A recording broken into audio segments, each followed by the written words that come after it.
Hello, Magic Matt here from Blinky.com, and I'm here to show you a really cool yo-yo trick in my backyard because I'm stuck at home, just like most of us in the world. But just because we're stuck at home doesn't mean we can't have fun at home, like I keep saying. So this is a cool trick. It's called eating spaghetti, because we had spaghetti for dinner last night, and I thought that's a cool trick. And it's a basic trick. I'm going to do it using a fixed axle yo-yo, which is different than the yo-yos I've been using for some of these other videos. Those yo-yos have a bearing, so they spin for like a really long time, but these are the original type of yo-yo, and this is a really pretty sparkly yo-yo.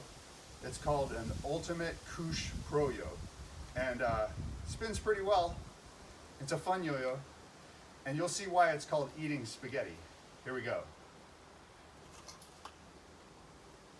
Here we go.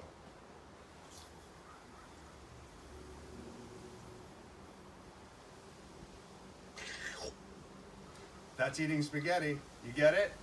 So thanks for watching. Please like and subscribe, and check us out at Blinky.com for cool yo-yos and light up toys. That's blink.com. Thanks.